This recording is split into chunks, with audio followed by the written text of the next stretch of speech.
భద్రాద్రి కొత్తగూడెం జిల్లా అశ్వారావుపేట ఎస్ఐ శ్రీను ఆత్మహత్య ప్రయత్నం ఘటనపై భార్య శ్రీరాములు కృష్ణవేణి ఫిర్యాదుతో సీఐ జితేందర్ రెడ్డి, కానిస్టేబుల్ శివ, సుభాని, శేఖర్, సన్యాసి నాయుడుపై హైదరాబాద్ లో కేసు నమోదు చేసి అశ్వారావుపేటకు ట్రాన్స్ఫర్ చేశారు.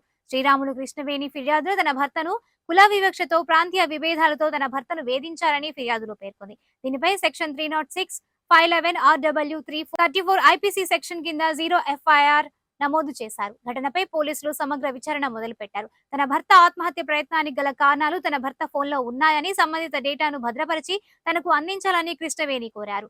ఇదే ఘటనలో అశ్వారావుపేట సీఐ జితేందర్ రెడ్డిని ఐజీ ఆఫీస్ కి అటాచ్ చేస్తూ, నలుగురు కానిస్టేబుల్ను కొత్తగూడెం ఓఎస్డీ ఆఫీస్ కి అటాచ్ చేస్తూ పోలీస్ శాఖ ఉత్తర్వులు జారీ చేసింది. ఎస్ఐ శ్రీను హైదరాబాద్ ఒక ప్రైవేట్ ఆసుపత్రిలో చికిత్స పొందుతున్నారని, అతని పరిస్థితి విషమంగానే ఉందని బంధువులు మీడియాకు తెలిపారు.